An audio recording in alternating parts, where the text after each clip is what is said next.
Hello everyone. आप सभी लोगों का बहुत बहुत स्वागत है आपके अपने channel study IQ IAS Hindi पर। मैं मनोज कुमार आज आप लोगों के साथ मैं चर्चा करूंगा प्राचीन भारत का इतिहास। और आज का जो टॉपिक है उपेंद्र सिंह की बुक को आधार बना करके वो टॉपिक है आपका चंद्रगुप्त मौर्य। मौर्य डायनेस्टी का जो अगला टॉपिक है वो है आपका चंद्रगुप्त मौर्य यानी कि पहला शासक मौर्य डायनेस्टी का। तो पिछली क्लासेस में हम लोगों ने चर्चा की थी मौर्य डायनेस्टी के मौर्य साम्राज्य के स्रोतों के बारे में, जिसमें हम लोगों ने कौटिल्य का अर्थशास्त्र और अशोक के अभिलेख और मैगस्थनीज की इंडिका इन सभी पर चर्चा की थी।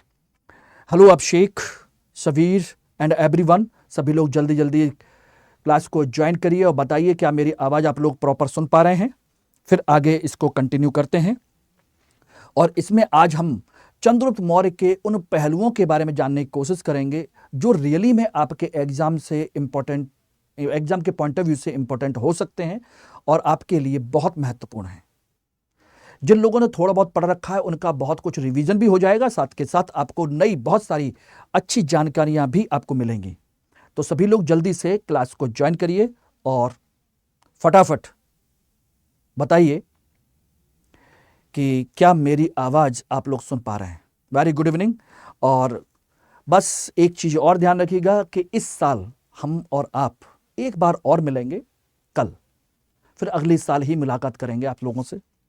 इसलिए सोच रहे हैं कि क्यों ना इस साल को बहुत अच्छे तरीके से एंजॉय कर लिया जाए, अच्छे तरीके से कुछ तैयार कर लिया जाए।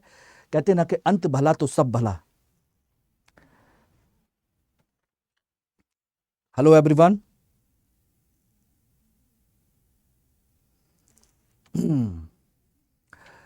तो चंद्रगुप्त मौर्य मौर्य साम्राज्य का एक ऐसा शासक जिसने बिल्कुल शुरू से, जिसने कभी सोचा भी नहीं था कि वो मौर्य साम्राज्य का शासक बनेगा, लेकिन परिस्थितियां कुछ ऐसी बनी कि जो एक गांव में एक सिंपल सा खेल खेलते हुए एक छोटा सा लड़का जिस पर एक नजर पड़ जाती है एक उस समय के प्रकांड विद्वान महान ब्राह्मण कौटिल्य अर्थात चाणक्य उर्फ कह लीजिए उनको विष्णुगुप्त, उनकी नजर पड़ती है और उसको वो अपने साथ लेकर के चले जाते हैं और बेहतरीन शिक्षा दीक्षा दे करके तक्षशिला महाविद्यालय में, विश्वविद्यालय में उसको इस योग्य बनाते हैं कि उसको भारत का महान शासक बना करके तैयार कर देते हैं। वही है आपका चंद्रगुप्त मौर्य। चलिए आज इसके उन सभी पहलुओं को जानने की कोशिश करते हैं, लेकिन उसको करने से पहले आप लोगों के लिए जो महत्वपूर्ण इंफॉर्मेशन है वो यही है कि 7 तारीख से मेरा यानी कि मनोज सर का हिस्ट्री ऑप्शनल का बैच शुरू हो रहा है। न्यू ईयर बैच है, तो मैं चाहता हूं कि आप सभी लोग इस बैच को, हिस्ट्री ऑप्शनल के बैच को ज्वाइन करें 2026 के लिए। और ये आपको मिल जाएगा अभी ईयर एंड सेल के उपलक्ष्य में MK लाइव कोड इस्तेमाल करने पर मात्र 12,999 रुपए में, जिसमें आपकी regular classes, test series, daily answer writing, crux material और क्लास PDF वगैरह ये सब कुछ आपको मिलेगा। और सबसे बड़ा जो इसका फायदा मिलेगा वो है मेरा आपका पर्सनल गाइडेंस और 300+ नंबर लाने की एक श्योरिटी। तो जल्दी से आप लोग इस बैच को ज्वाइन कर लीजिए और 31 दिसंबर तक ये फैसिलिटी आप लोगों के पास अवेलेबल है, ठीक है ना। तो पिछली क्लास में हम लोगों ने बात की थी मौर्य साम्राज्य के स्रोतों के बारे में। मैंने पहले ही कहा था कि हम लोग एक एक करके सभी पहलुओं को देखने की कोशिश करेंगे जिससे कि आपके एग्जाम से पॉइंट ऑफ व्यू से सारी चीजें कवर हो जाएं। आज हम बात करेंगे राजनीतिक इतिहास के संदर्भ में, और इसमें राजनीतिक इतिहास में पहला व्यक्ति चंद्रगुप्त मौर्य, दूसरा इसका बेटा बिंदुसार और तीसरा इस वंश का सबसे महान शासक अशोका द ग्रेट, महान शासक अशोक के बारे में एक एक करके सभी के बारे में चर्चा करेंगे। लेकिन आज हमारा जो टारगेट है, जो लक्ष्य है, वो है चंद्रगुप्त मौर्य को लेकर के। और चंद्रगुप्त मौर्य के समय में देखा जाए तो ये सामने आप साम्राज्य जो देख रहे हैं पूरा का पूरा भारत का नक्शा, इसमें से केवल कलिंग क्षेत्र को छोड़ दिया जाए, इतने क्षेत्र को छोड़ दिया जाए, तो बाकी जो सारा हिस्सा है ये ये ध्यान रखिएगा, इतना पोर्शन, ये सारा का सारा हिस्सा इतने पोर्शन को छोड़ करके ये अशोक ने जीता। बाकी सब आपके लगभग चंद्रगुप्त मौर्य का साम्राज्य माना जाता है, जिसमें उसने हिमालय से लेकर के कर्नाटक, आंध्र प्रदेश तक, कर्नाटक तक, और बंगाल से लेकर के अफगानिस्तान की प्राकृतिक सीमा तक, वहां तक भारत के साम्राज्य को, मौर्य साम्राज्य को पहुंचाया था। हेलो रिजवान, ठीक है। तो इसी संदर्भ में अब सोचिएगा कि एक छोटा सा शासक जिसने इतना बड़ा साम्राज्य खड़ा कर दिया, सोचिए कितनी बड़ी हस्ती होगी।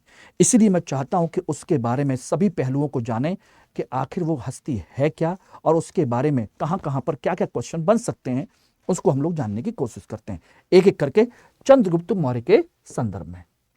देखिए, चंद्रगुप्त मौर्य का जन्म कब हुआ, कब नहीं हुआ, इसको लेकर के किसी को कोई कंफर्म नहीं है, लेकिन इसके शासक वंश को लेकर के कि ये कब शासक बना था, ये कहा जाता है इतने पीरियड में 322 से लेकर के 298 बीसी के बीच में ये शासक रहा था। और ये जो जानकारी मिलती है, ये हमें जानकारी मिलती है आपके सिकंदर के भारत पर आक्रमण करने और उसकी मृत्यु को लेकर के। उससे भारतीय इतिहास की पूरी जो तिथि की जो समस्या है, डेट की जो समस्या है, प्रॉब्लम है, वो सॉल्व आउट हो जाती है। क्योंकि कई जगहों पर बार बार ये चर्चा हुई है कि सिकंदर के आक्रमण के 5 साल बाद, सिकंदर के आक्रमण के 4 साल बाद, या उसकी मृत्यु के 2 साल बाद ये घटना हुई या ये घटना हुई, इस तरीके से। तो पूरी की पूरी एक श्रृंखला बन जाती है, पूरी की पूरी एक श्रृंखला बन जाती है। हाँ रंजन बेटा, इसमें कोई शक नहीं है कि मुझे पढ़ाना चाहिए, लेकिन मेरे और भी बहुत सारे बैचेज हैं जिसकी वजह से मैं उसमें नहीं पढ़ा पा रहा हूं, लेकिन उसकी पूर्ति मैं यहां कर रहा हूं आप लोगों के लिए, ठीक है ना। तो ये एक कंसेप्ट है। अब बात आती है कि इसमें हम पढ़ेंगे क्या क्या। तो ध्यान रखिएगा, इसमें हम पढ़ेंगे उसके जाति या वर्ण को लेकर के पढ़ेंगे, कि एक जो विवाद है इस चीज को लेकर के है, जाति और वर्ण को लेकर के विवाद है, ठीक है ना। फिर उसके राज्यारोहण की जो स्थिति है, राज्यारोहण और उसके साम्राज्य विस्तार को लेकर के जो चर्चा है, उसको लेकर के चर्चा करेंगे, ठीक है ना। तीसरी हम जो इसमें चर्चा करेंगे, उसके बाद में एक चीज की चर्चा और भी करेंगे, वो है आपका इसके सेल्यूकस के साथ संबंध को लेकर के, इस पर भी हम लोग चर्चा करेंगे। और सबसे लास्ट में हम लोग चर्चा करेंगे उसकी मृत्यु या उसके अन्य गतिविधियों के बारे में, अन्य गतिविधियों के बारे में चर्चा करेंगे कि इसके समय में और क्या क्या हुआ था। ये मोटी मोटी ये इंपॉर्टेंट चीज हैं, उनके बारे में हम लोग सभी चीजों को देखने की कोशिश करेंगे। देखिए, जाति वर्ण व्यवस्था को लेकर के अगर हम बात करें तो इसको एक चीज समझ लीजिए कि विद्वानों में मतभेद है। क्या है? मतभेद है। अलग अलग विद्वान अलग अलग ग्रंथ अलग अलग नाम से इसको जानते हैं। सामान्य तौर पर इतना जान के चलिए कि ब्राह्मण ग्रंथ जो कहते हैं कि इसे बताते हैं कि यह शूद्र या निम्न कुल का है, साधारण तौर पर, मोटा मोटा, ठीक है। और जो बौद्ध और जैन ग्रंथ हैं वो कहते हैं कि यह आपका मौर्य क्षत्रिय है। ये दो वर्ण निकल करके आते हैं। बौद्ध और जैन ग्रंथ कहते हैं कि मौर्य क्षत्रिय है, और ब्राह्मण ग्रंथ कहते हैं कि ये निम्न कुल का है, निम्न जाति का है, शूद्र वर्ण का है। इस तरीके से कुछ बातें कही जाती हैं। लेकिन इतने से मोटे मोटे से कहानी से काम नहीं चलेगा। बात आती है कि किस पर्टिकुलर ग्रंथ में क्या कहा गया है। अगर ये क्वेश्चन बन गया तो क्या करेंगे। इसलिए मैं एक एक चीज को प्रॉपर तरीके से आपको मैं बताता चल रहा हूं, उसको आप नोट करते चलिए। देखिए, मोस्टली जो ब्राह्मण ग्रंथ हैं, नोट करते चलिएगा, ब्राह्मण ग्रंथ कहते हैं कि यह शूद्र है और निम्न जाति का है। ब्राह्मण ग्रंथों में इसे शूद्र और निम्न जाति का माना गया है, ठीक है, ओके। दूसरे ग्रंथ की बात की जाए तो एक है मुद्रा राक्षस। मुद्रा राक्षस, मुद्रा राक्षस। अब यहां पर देखिए एक क्वेश्चन और बन जाता है, आखिर मुद्रा राक्षस किताब किसकी है? विशाख दत्त की किताब है, विशाख दत्त की। विशाख दत्त की किताब है मुद्रा राक्षस। इसमें कहा गया है कि यह निचली जाति का है, निचली जाति का है। और निचली जाति का मतलब अब यहां पर क्या है यह स्पष्ट नहीं है, ठीक है ना, ध्यान रखिएगा। और मुद्रा राक्षस के एक टीकाकार भी हैं, ये बहुत इंपॉर्टेंट है। टीकाकार यानी कि जिन्होंने मुद्रा राक्षस किताब पर एक टिप्पणी लिखी है, कमेंट्री लिखी है, भाष्य लिखा है, उनका नाम है ढुंढीराज। ढुंढीराज एक तो ये व्यक्ति है। उसके अलावा एक किताब और है विष्णु पुराण के टीकाकार श्रीधर स्वामी। तो ध्यान रखिएगा, विष्णु पुराण के टीकाकार विष्णु स्वामी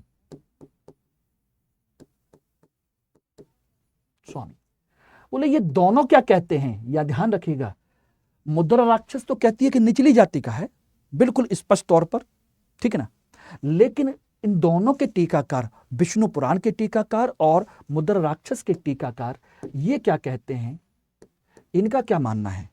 इनका मानना है कि यह नंद शासक स्वार्थ सिद्धि के पुत्र मौर्य और उनकी मुरा पत्नी की संतान है, ठीक है ना, ध्यान रखिएगा।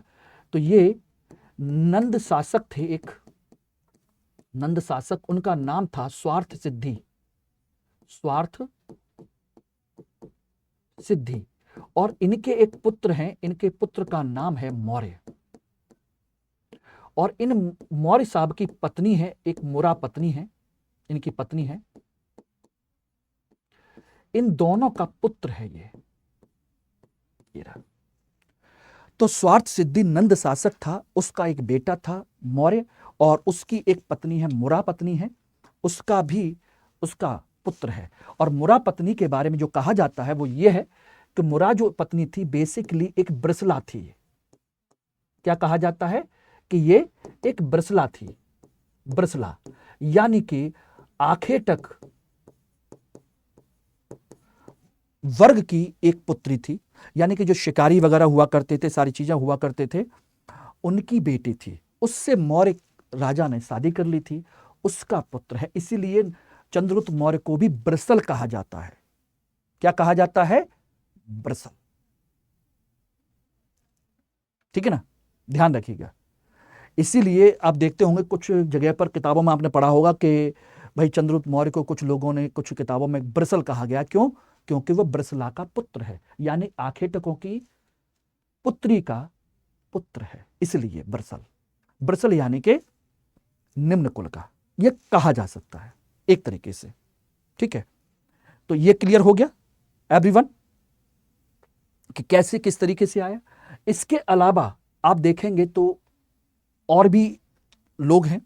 अब इनमें आपका एक विदेशी व्यक्ति है, विदेशी व्यक्ति जस्टिन। जस्टिन कहता है कि यह निचली जाति का है, निचली जाति का है। यह भी कहता है कि निचली जाति का है, ठीक है ना। एक किताब है परसिस्ट पर्वन, परसिस्ट पर्वन। मैं देखिए आप लोगों को उतनी सारी चीजें करा दे रहा हूं कि प्री में अगर कहीं से भी घुमा फिरा के क्वेश्चन पूछा जाए, आप लोग क्वेश्चन आपका बचना नहीं चाहिए, मेरा लक्ष्य यही है। परसिस्ट पर्वन, इसके लेखक कौन है? हेमचंद्र। और हेमचंद्र जानते ही हो जैन ग्रंथ, जैन विद्वान है। इन्होंने जो कहा वो ये है कि ये मयूर पालकों की पुत्री का पुत्र है। और मयूर पालक एक तरीके से आखेटक कह सकते हो, उनकी पुत्री का पुत्र था, यह भी है। एक किताब है क्षेमेंद्र की बृहत कथा मंजरी, बृहत कथा मंजरी। देखिए मैं इसके साथ में आप लोगों को कई सारी महत्वपूर्ण किताबें भी बता रहा हूं। क्षेमेंद्र की बृहत कथा मंजरी, और बृहत कथा मंजरी और सोमदेव की कथा सरित सागर, कथा सरित सागर, ये सोमदेव की किताब है। और इन दोनों में इसको कहा गया है कि ये नंद सुत है। क्या है? नंद सुत कहा गया है। अगर क्वेश्चन पूछ लिया जाए कि नंद सुत निम्न में से किस किताब ने कहा है, तो किस किताब में इस चंद्रगुप्त मौर्य को नंद सुत कहा गया है?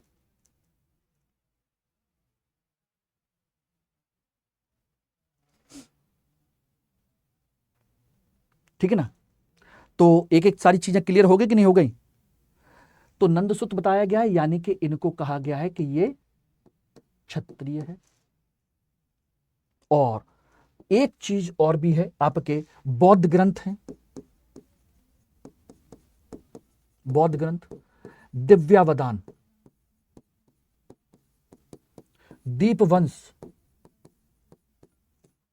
दिव्यावदान, दीपवंश, दीर्घ निकाय, निकाय, इन सब में भी इसको कहा गया है कि ये मौर्य वंश का क्षत्रिय है। मौर्य वंशी क्षत्रिय बताया गया है। अब बताइए मुझे, तो आपके वर्ण व्यवस्था को लेकर के, जाति व्यवस्था को लेकर के आप में से जिसने कहा था, तो बात समझ में आ गई कि नहीं आ गई? बेटा नंद सुत का मतलब गुलाम नहीं होता बेटा, नंद सुत का मतलब, सुत मतलब बेटा, पुत्र को कहते हैं सुत। ठीक है ना? सुत मीन्स बेटा कहलाता है, शूद्र नहीं। एवरीवन, तो किस किस ने क्या क्या कहा है, ये सारी चीजें आपके सामने बिल्कुल क्लियर हैं। ठीक है, अब यहीं पर दूसरा पॉइंट आता है इसके राज्यारोहण को लेकर के। राज्यारोहण को लेकर के जो तिथि है वो निकल करके आती है 322 ईसा पूर्व। और यह तिथि निकल करके आती है दो चीजों से, एक सिकंदर के आक्रमण से,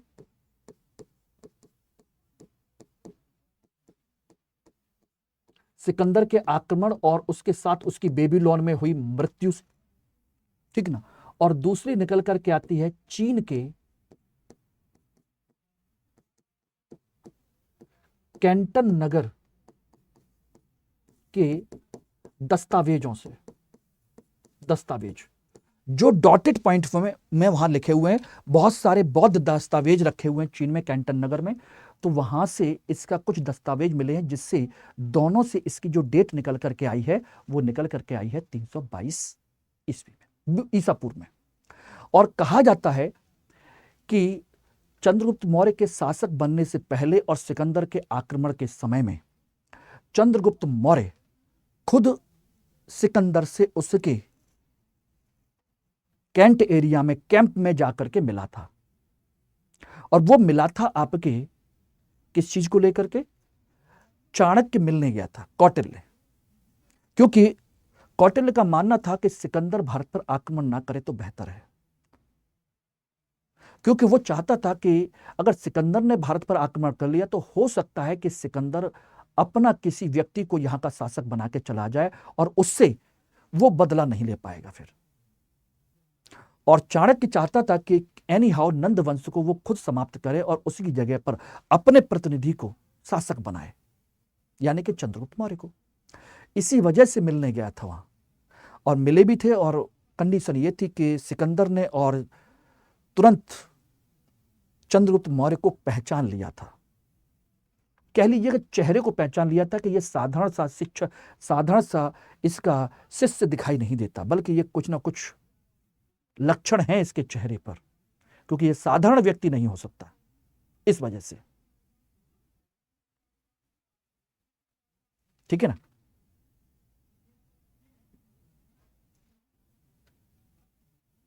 क्लियर है? तो ये कारण था। और एक चीज और मैं यहां पर आपको क्लियर कर रहा हूं, उसको और ध्यान से सुन लीजिएगा कि चंद्रगुप्त मौर्य क्षत्रिय था या निम्न जाति का था या कुछ और था, इसको आप लोग थोड़ा सा समझने की कोशिश कीजिएगा।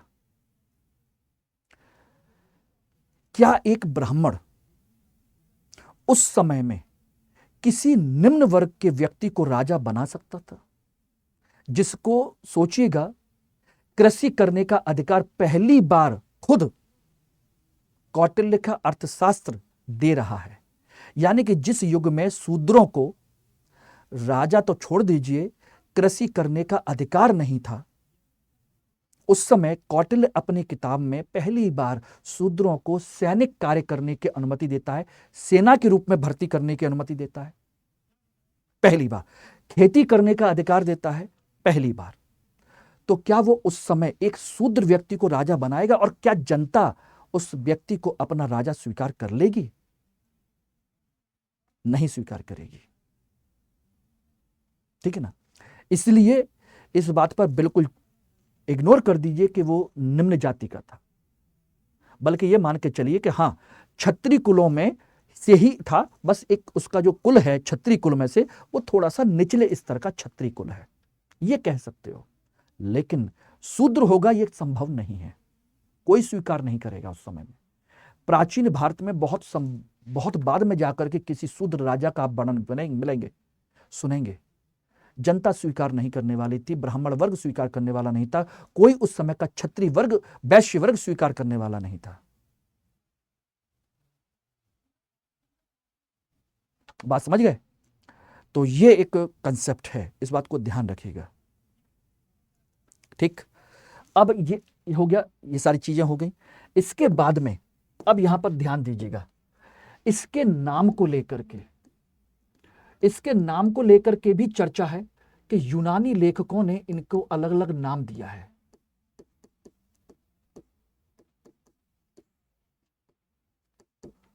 द्वारा नाम तो देखिए, एक नाम मिलता है इसका सैंड्रोकोटस, और यहां से आपका कुछ भी क्वेश्चन पूछा जा सकता है। दूसरा नाम मिलता है आपका एंड्रोकोटस। कुछ यूनानी लेखकों ने इसको एंड्रोकोटस कहा है, और कुछ ने कहा है सैंड्रोकोप्टस।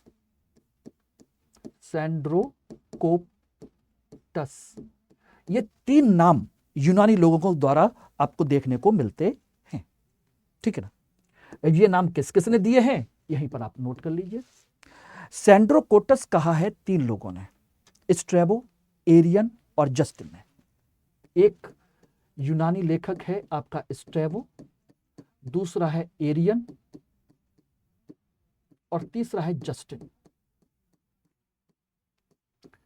इसको सैंड्रोकोटस कहा, और इसी सैंड्रोकोटस की पहचान 1793 में, कब? 1793 में विलियम जोन्स ने चंद्रगुप्त मौर्य से की। ये रही 1793 में, और ये वही विलियम जोन्स हैं जिन्होंने एशियाटिक सोसाइटी ऑफ बंगाल की स्थापना की थी। ठीक है ना? ध्यान रखिएगा, ये वही विलियम जोन्स हैं जिन्होंने क्या बनाया था? एशियाटिक सोसाइटी ऑफ बंगाल 1784 में। किस लिए? भारतीय संस्कृति की पहचान करने के लिए, भारतीय संस्कृति की खोज करने के लिए। और यही आपके विलियम जोन्स हैं जिन्होंने अभिज्ञान शाकुंतलम का अनुवाद किया था, मनुस्मृति का अनुवाद किया था। यही है वो व्यक्ति। ठीक है? क्लियर है या लिख दूं? चलिए, आप कहते हैं तो लिख देता हूं मैं। तो इन्होंने ही अभिज्ञान शाकुंतलम और मनुस्मृति का अंग्रेजी में अनुवाद किया था। तो एक ही चीज से हमने कितनी सारी चीजें तैयार कर ली हैं, कितनी सारी किताबों के नाम हमने पढ़ लिए। देखिए, मुझे वर्ण व्यवस्था पढ़ाने का कोई विशेष मकसद नहीं था। मेरा मकसद था आप लोगों को उन किताबों के बारे में, उन चीज़ों के बारे में बताना जहाँ से क्वेश्चन पूछा जा सकता है कि भाई मुद्रा राक्षस का लेखक कौन है, बृहत कथा मंजरी का लेखक कौन है, ठीक है ना, या कथा सरित सागर का लेखक कौन है। ये मेरा मकसद है, जिससे कि आप लोग समय पर सारी चीज़ों को रिवाइज कर सकें और एग्जाम में चीज़ें आपको रिकॉल हो जाएं। ये मेरा एक कंसेप्ट था। एंड्रोकोटस, ये किसने कहा है? एंड्रोकोटस कहा है आपको एपियानुस और प्लूटार्क ने। एपियानुस और दूसरे हैं प्लूटार्क। ये अपनी किताबों में कहता है कि एंड्रोकोटस था वो, एंड्रोकोटस के नाम से, ठीक है ना, एंड्रोकोटस। और सेंड्रोकोप्टस किसने कहा है? ये नियार्कस ने कहा है, नियार्कस। इसको सेंड्रोकोप्टस कहता है। नियार्कस, आनेसिक्रिटस, अरिस्टोबुलस, ये सब आपके विद्वान थे जो सिकंदर के समय में आए थे। बेटा क्लास तो डेली हो रही है, इसमें कोई शक नहीं है, क्लास बिल्कुल डेली हो रही है, ठीक है, क्लियर हो गया? तो ये नामकरण हो गया, जाति व्यवस्था हो गई और उसका राज्यारोहण हो गया। और ये बात तो आप अच्छे से जानते हैं कि चाणक्य एक बार नंद शासक घनानंद के दरबार में गए थे कुछ दान दक्षिणा भिक्षा लेने के लिए कि भाई तक्षशिला विश्वविद्यालय को संचालित करने के लिए उन्हें दान दक्षिणा की जरूरत है, लेकिन घनानंद ने उनकी बड़ी बेइज्जती की थी। तभी उन्होंने गांठ बांध ली थी कि मैं इस वंश को समूल नाश करके रहूंगा। और उसी समय विंध्याचल पर्वत श्रृंखला की तरफ कहीं घूमने फिरने गए हुए थे किसी भी कारण से, तो वहीं पर विंध्याचल पर्वत श्रृंखला के क्षेत्र में ही इन्होंने एक जंगल में एक बच्चे को देखा और वो एक विशेष प्रकार का खेल खेल रहा था जिसे राजकीलम खेल कहते हैं, ये कहा जाता है। कंफर्म क्या है कह नहीं सकते, लेकिन हाँ राजकीलम टाइप का खेल था जिसमें एक बच्चा जो है राजा बनता है और राजा बनने के बाद में वो जो पशुपालक हैं उनके साथ वो न्याय व्यवस्था की बातें करता है, तो बड़ा अच्छा लगता है उनको और बड़े इंप्रेस होते हैं कि इस बच्चे के अंदर राजकीय लक्षण हैं। और फिर वो उसको 1000 कारशापण में, 1000 कारशापण यानी कि उस समय में उनके माँ बाप को देकर के अपने साथ ले जाते हैं और वहां पर तक्षशिला विश्वविद्यालय में उसको शस्त्र और शास्त्र दोनों की शिक्षा देते हैं, योग्य बनाते हैं। और फिर बाकी तो आप जानते ही हैं कि क्या हुआ था, कैसे हुआ था, ठीक है, ओके, क्लियर है? तो ये मैंने आपको कहानी सुनाई। अब बात आती है कि सबसे पहले उसने क्या किया। देखिए, शिक्षा के बाद ये सबसे पहले सिकंदर से मुलाकात हुई,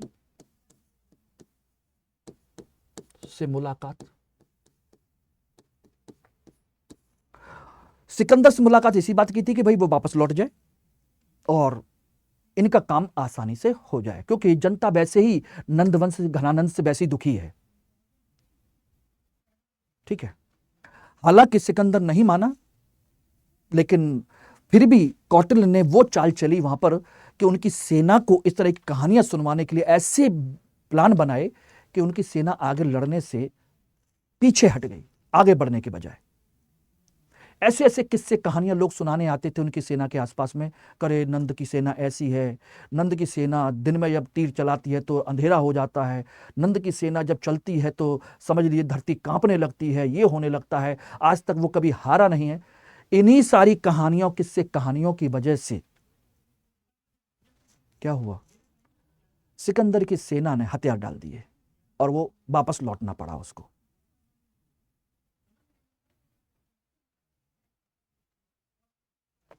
ठीक है ना, तो वापस उनको लौटना पड़ा और वापस लौट गए तो फिर उनका काम आसान हो गया। इसके बाद सबसे पहले इन्होंने सर्वप्रथम, अगर हम कहें साम्राज्य के बाद में, सर्वप्रथम काम क्या किया, सर्वप्रथम काम किया इन्होंने पंजाब पर आक्रमण किया।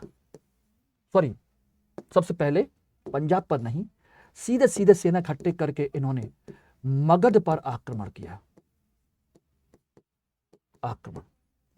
और ये हार गए, स्वयं हार गए और जंगल में भटकते हुए पहुंच गए। भाई नंद की सेना के सामने तुम करोगे क्या, और मुख्य सेना से आप लड़ बैठे, जंगल में भटकते हुए पहुंचे गुरु और चेला दोनों के दोनों।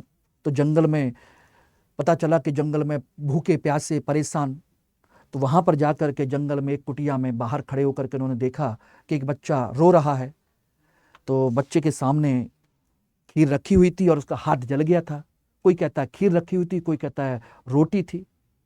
अंदर से उसकी दादी चिल्लाती हुए कहती है, उसकी माँ चिल्लाती कहती है कि तू भी कौटिल्य की तरह हो गया है, जो बीच में से खाना पसंद शुरू कर देता है, गरम गरम है। अरे किनारे किनारे से खा, ठंडा ठंडा खा, आराम से ठंडा हो जा, होता जा, खाता जा। ये कहानी मिलती है, कहीं खीर का कंसेप्ट मिलता है, कहीं रोटी का कंसेप्ट मिलता है, लेकिन वहां से उनको समझ में आ गया कि आखिर क्या हुआ। बात यह आती है कि एक कौटिल्य या चाणक्य जैसे महान विद्वान को भी एक गांव की जंगल में रहने वाली बुढ़िया से सीख लेनी पड़ी। सोचिएगा। खैर, कहावत कहावत है, इसीलिए हार गए। इसीलिए इन्होंने पुनः उत्तर पश्चिम पर, यानी कि सीमा पर आक्रमण किया। आक्रमण यानी कि सबसे पहले उन्होंने पंजाब जीता, फिर उन्होंने सिंध जीता, ठीक है ना। पंजाब को जीत लिया, सिंध जीत लिया, ठीक है ना। तो ये सारे क्षेत्र जीत लिए और एक एक करके फिर सारे साम्राज्य को जीतना शुरू कर दिया, सारे साम्राज्य को। और अंत में, बाद में, जब इनके पास राज्य आ गए, राज्य की सेना आ गई, सारी चीजें आ गई, तो फिर बाद में इन्होंने मगध में घनानंद को हराया, घनानंद को हरा दिया। और इसमें जो इसकी सहायता की थी,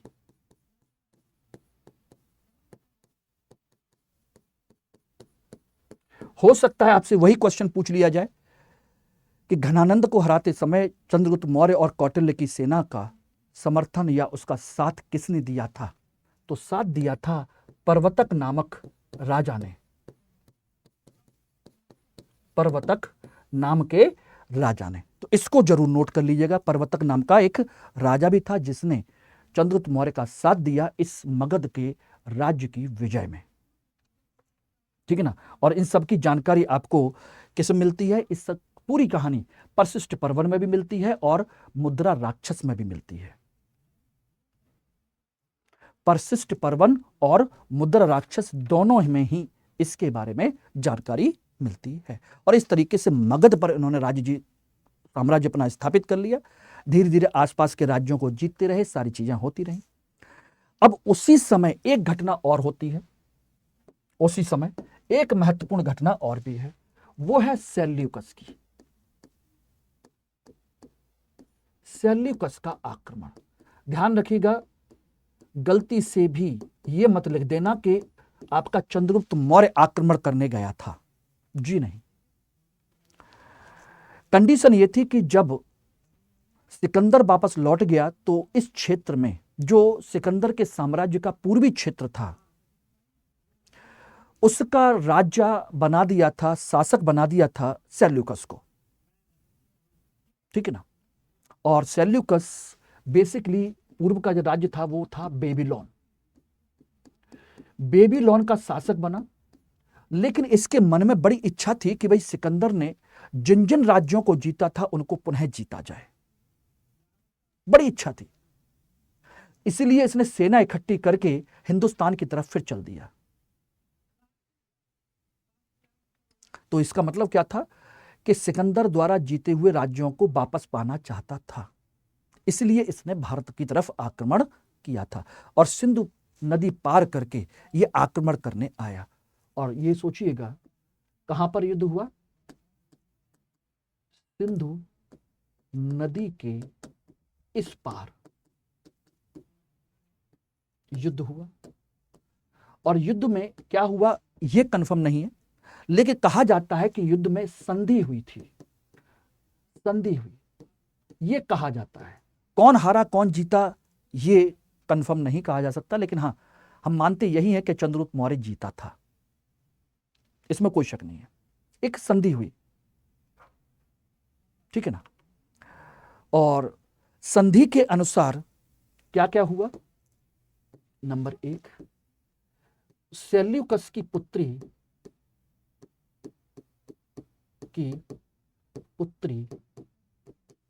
हेलेना का विवाह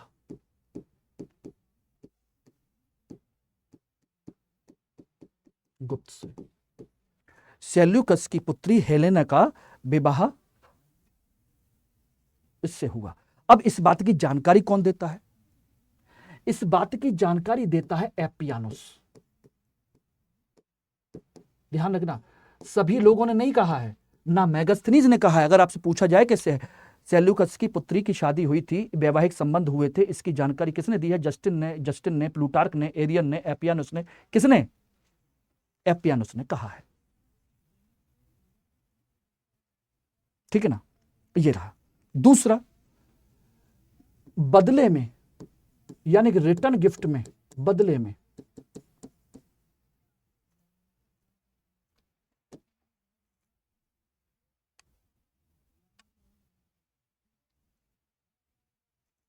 एक मिनट रुकिए जब सभी लोग।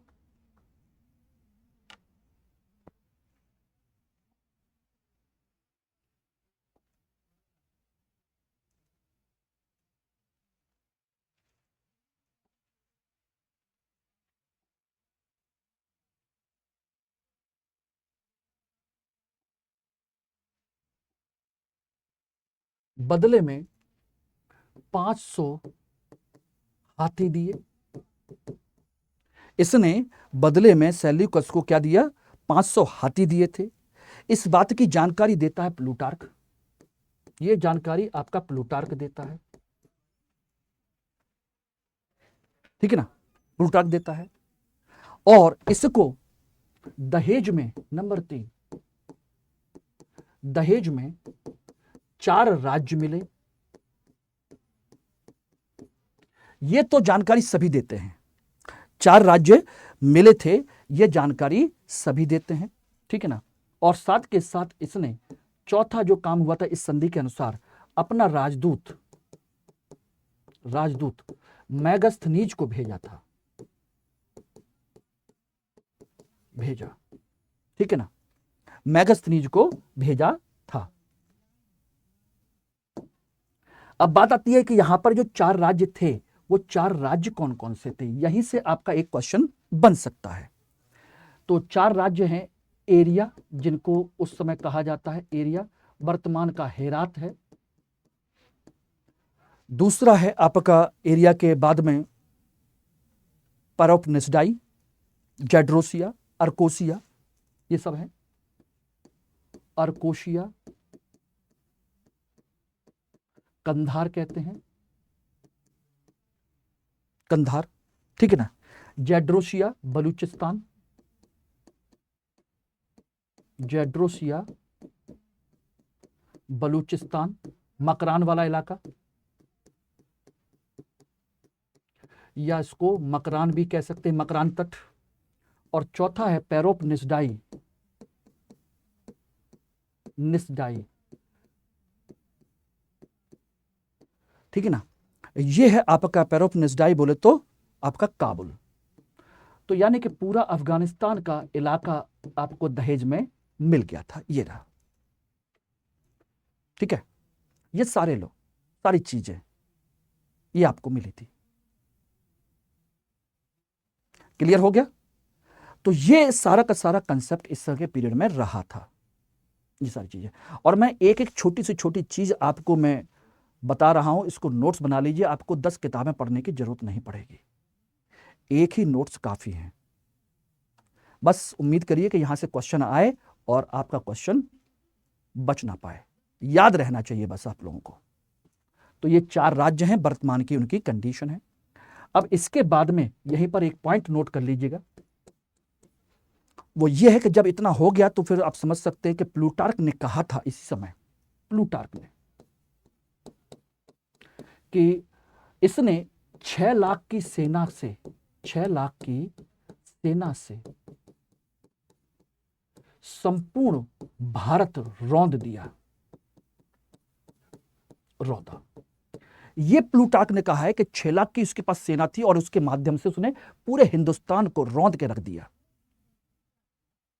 पूरा जीत लिया उसने। इसी बात को जस्टिन भी कहता है, लेकिन जस्टिन सेना की संख्या नहीं बताता। वो कहता है कि उसने संपूर्ण भारत को जीत लिया था इसके बाद में। इसने भी यही कहा। ठीक है? क्लियर हो गया। इसके बाद में अगर हम बात करें तो एक चीज ध्यान रखिएगा, इसकी विजय का ध्यान रखना, इसकी विजय का एक अवलेखीय साक्ष्य भी है, विजय का एक अवलेखीय साक्ष्य भी है, विदेशी साक्ष्य नहीं है, अवलेखीय साक्ष्य भी है इसके साम्राज्य विस्तार का। वो है आपका रुद्रदामन का जूनागढ़ अभिलेख।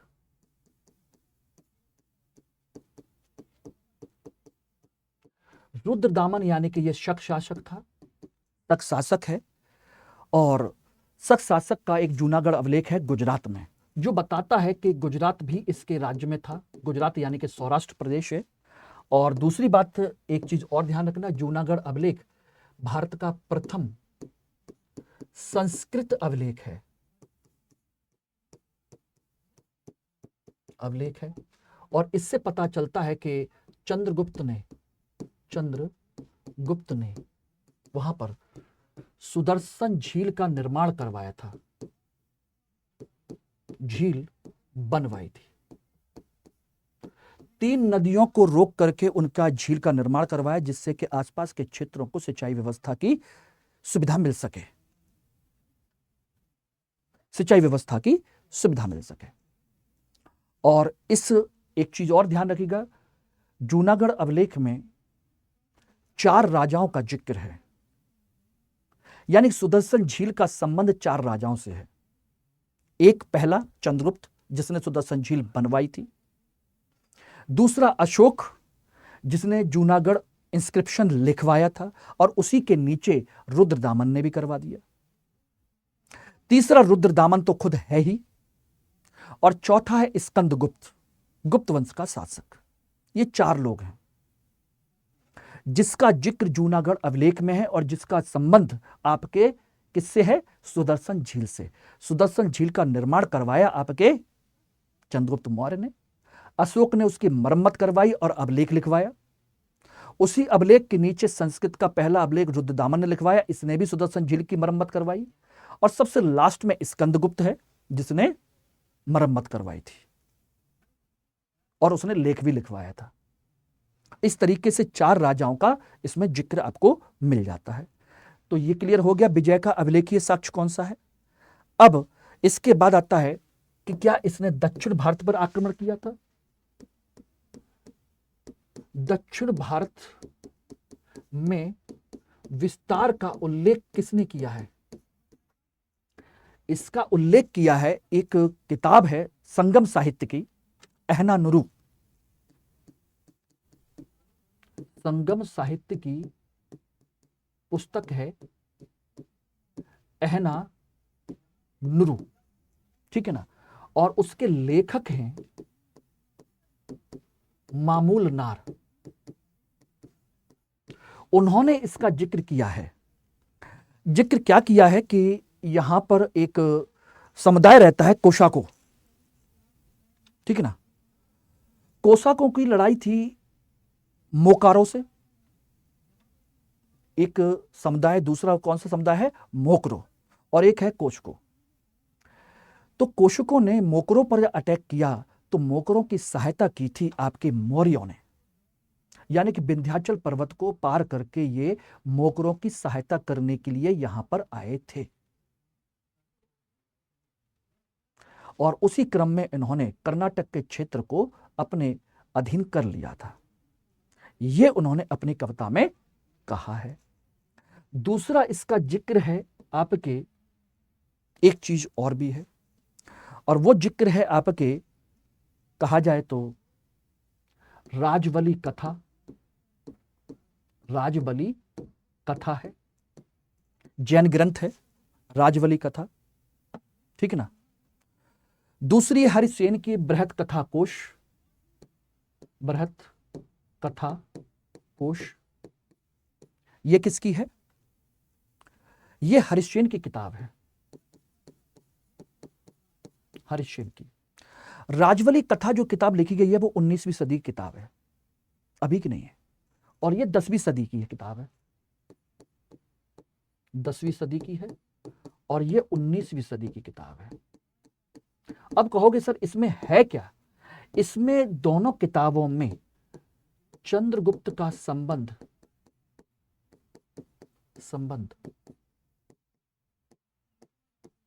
कर्नाटक के श्रवणबेलगोला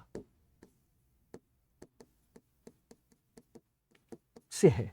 और श्रवणबेलगोला में एक पर्वत है चंद्रगिरी पर्वत।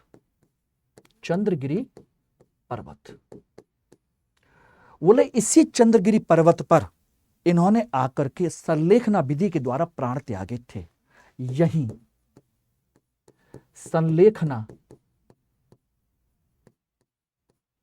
संलेखना विधि से प्राण त्यागे, यानी कि उपवास के माध्यम से त्यागे। और इनमें कहानी है राजवली कथा और हरसेन की बृहत कथा कोश में कि एक व्यक्ति ने उस समय भविष्यवाणी की थी कि 12 वर्ष का लंबा अकाल पड़ेगा। तो उसके बाद में अकाल पड़ना शुरू भी हो गया था। तो उसी समय चंद्रगुप्त मौर्य अपने पुत्र सिंहसेन यानी कि बिंदुसार के पक्ष में राज्य को छोड़ करके अपने गुरु भद्रबाहु के साथ कहां आ गए थे? यहां आए थे। और यहीं पर उन्होंने तपस्या की और तपस्या करने के बाद संलेखना विधि से अपने प्राण त्याग दिए थे। और यहां पर कोई क्यों आएगा? जब उसका अपना राज्य होगा तभी आएगा, वरना पड़ोसी के राज्य में जाकर प्राण क्यों त्यागेगा? ठीक है, क्लियर हो गया? तो यहीं पर आपके देखेंगे तो किसके साथ आए थे? भद्रबाहु के साथ आए थे,